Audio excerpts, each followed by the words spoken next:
The Cat and the Parrot, a folk tale from India. Once upon a time, a cat and a parrot promised to be best friends and to invite each other to dinner, turn and turn about. First it was the cat's turn to have the parrot to dinner. But when the parrot arrived at the cat's house, all he found on his plate was a dried up, smelly old fish. Yuck! But the parrot ate the fish anyway, because he was a very polite parrot. "Thank you very much," he said to the cat. Then he went home to cook dinner for the next night.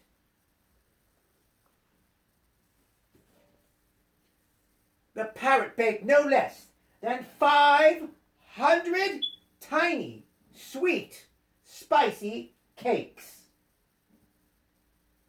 When the cat arrived at his house the next evening, the parrot set out 498 cakes in front of her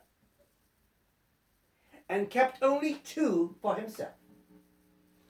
The cat swallowed all 498 cakes at once. Slip, slop, gobble! Then she turned to the parrot, licked her lips, and said, "I'm hungry! Don't you have anything to eat?" So the parrot gave her his own 2 cakes. The cat popped them into her mouth, licked her lips, and said, "I'm hungry! Don't you have anything to eat?" "That is all I have," answered the parrot. "Unless, of course, you want to eat me." And the parrot only said that to make the cat feel ashamed.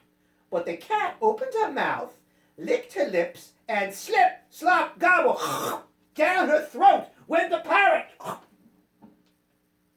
Now an old woman was standing in the doorway, and she had seen everything that had happened. Oh my goodness! You bad cat! You should be ashamed of eating your friend the parrot, the woman scolded. The cat said, "I have eaten 500 cakes and my friend the parrot, and now I'm going to eat you too." And slip, slop, gobble, down the cat's throat went the wind. The cat, who was now quite fat, began to walk down the street, and she met a mean man who was beating his donkey.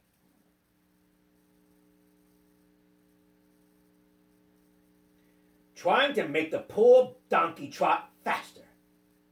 "Watch out, kitty cat," cried the man. "My donkey might step on you." "Step on me?" said the cat. "Step on me? Why, I have eaten 500 cakes, and my friend the parrot, and the meddlesome old woman, and now I'm going to eat you too." And slip, slop, gobble, down the cat's throat went the man and the donkey.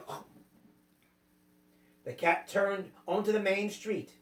Coming toward her, she saw the Rajah riding on his favorite elephant.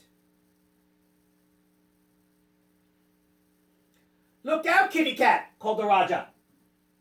"My elephant might trample you." "Trample me?" said the cat. "Trample me?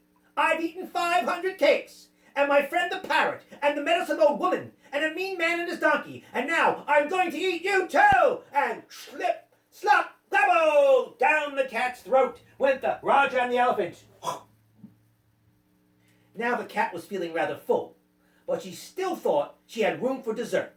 She turned onto the path that led to the beach. Along came 2 tiny land crabs. They were waving their claws in the air, crying, "Move aside! Move aside!" "Move aside?" cried the cat. "Move aside? I've eaten 500 cakes, and my friend the parrot, and a meddlesome old woman, and a mean man and his donkey, and the Rajah and his elephant, and now I'm going to eat you too!" And slip, slop, went the 2 land crabs. Now this is what the 2 land crabs saw when they reached the cat's stomach. In one corner, the parrot was sitting on a pile of cakes. 500 cakes. His feathers were damp and drooping.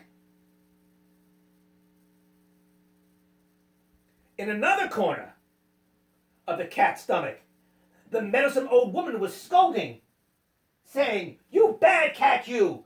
You bad cat, you! You ought to be ashamed of yourself." In another corner, the mean man was still beating the donkey.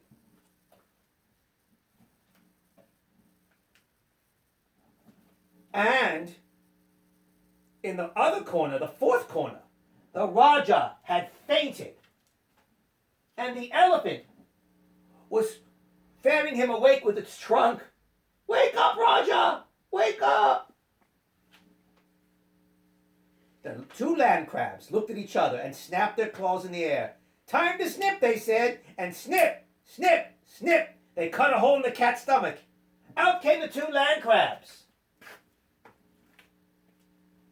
Out came the old woman, shaking her finger and shouting, "You bad kitty! You bad kitty!"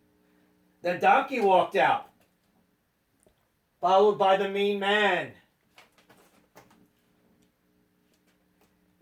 And then the elephant stepped out, carefully, carrying the Raja on his trunk.